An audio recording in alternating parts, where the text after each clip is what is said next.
Porque Deus tanto amou o mundo, que deu seu Filho unigênito, para que todo que nele crer não pereça, mas tenha a vida eterna.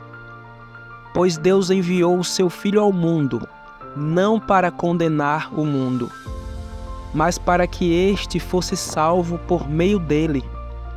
Quem nele crê não é condenado, mas quem não crê já está condenado, por não crer no nome do Filho unigênito de Deus. Esse versículo esclarece a verdadeira intenção que Deus tinha em salvar cada pessoa que está na terra. Ele, como ser soberano, se fez humano para que isso pudesse ser possível. O ser humano estava perdido no pecado.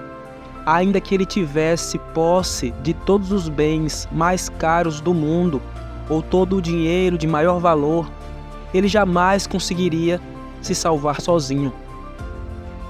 Através de Jesus, essa dívida acabou sendo paga por ele ter aceitado morrer em nosso lugar. Mesmo sendo uma parte de Deus, sendo justo e jamais ter tido um pecado sequer, até quando ele estava agonizando na cruz, Jesus pensou em todas aquelas pessoas que o cuspiam, lhe jogavam presa e queriam que ele morresse. Quando ele disse lá em Lucas 23:34, Pai, perdoa-lhes, pois não sabem o que estão fazendo. Ele estava morrendo e mesmo assim pensando em todas aquelas pessoas que lhe faziam maldades. O seu amor era tão intenso que ele pediu a Deus que os livrassem daquele pecado. Como explicar o que é o amor de Deus? Amados, amemo-nos uns aos outros, pois o amor procede de Deus. Aquele que ama é nascido de Deus e conhece a Deus. Quem não ama não conhece a Deus, porque Deus é amor. É simples dizer, Deus é amor. Sabe quando você escolhe amar as pessoas que te cercam, ainda que venham a te fazer algum tipo de mal? Você está colocando em prática o amor de Deus. E quando você entende que isso é a segunda coisa mais importante da sua vida, a primeira é amar a Deus sobre todas as coisas. Isso faz parte de quem você é. E esse amor, ele te alcança. Amar as pessoas, ter compaixão, sede em querer ajudar, ser justo, ter a capacidade de se colocar no lugar dos outros. Tudo isso faz parte do que devemos ser. Deus é amor. Nisso consiste o amor, não em que nós tenhamos amado a Deus, mas em que Ele nos amou e enviou seu Filho como propiciação pelos nossos pecados. Amados, visto que Deus assim nos amou, nós também devemos amar uns aos outros. Mas é possível sentir o amor de Deus? Fazer da sua vida uma escolha diária de que não quer viver por viver é a coisa mais sensata que você faz. Só que é preciso agir. Não adianta apenas falar e não fazer.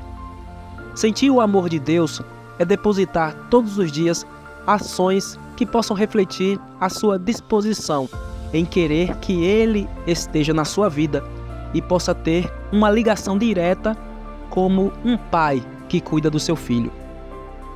Todos os dias, assim como você precisa se alimentar, você precisa nutrir essa relação de forma intensa, como a coisa mais preciosa que você escolhe fazer, porque de fato é.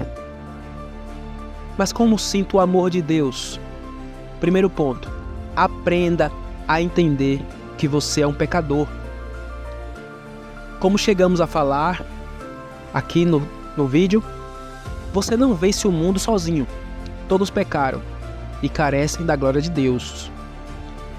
Leia o capítulo 3 de Romanos. Segundo ponto, Peça perdão pelos seus pecados e se arrependa deles. Quando você é sincero em seu coração e se arrepende dos seus pecados, Deus lança os seus pecados no mar do esquecimento. Mas cabe a você entender que é preciso ter uma remissão, um arrependimento sincero. Não adianta falar apenas, dizer que se arrependeu. Se não há mudança, não há arrependimento.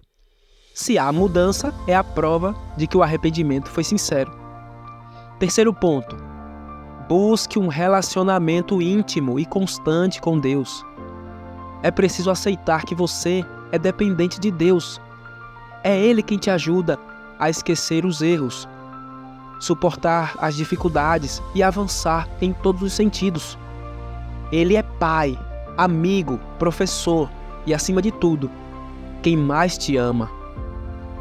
Quarto ponto é: leia a sua palavra, a Bíblia, e aprenda sobre a pessoa de Deus, de Jesus. Faça isso a sua rotina. Saiba como fazer um devocional, uma meditação. Tirar um momento com Deus todos os dias.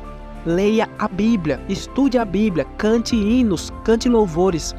Ore incessantemente e mantenha uma relação fervorosa com Deus. Quinto ponto: coloque o amor em prática. Sendo a segunda coisa mais importante, ame sem medida. Seja uma pessoa gentil, paciente, acolhedora, amável. Seja o reflexo de uma pessoa que Jesus seria, pois somos o seu espelho. Sexto ponto: ore constantemente. E nunca pare de orar. Ore pelo perdão dos seus pecados, pelas bênçãos que recebe todos os dias, pelas pessoas que precisam e por tudo que você pensar em fazer. Mas nunca pare de orar. João 3,16: o maior e mais intenso amor do mundo é o de Jesus por você, porque Deus amou o mundo de tal maneira que deu seu único Filho, para que todo aquele que crê não pereça, mas tenha vida eterna. Deus o abençoe.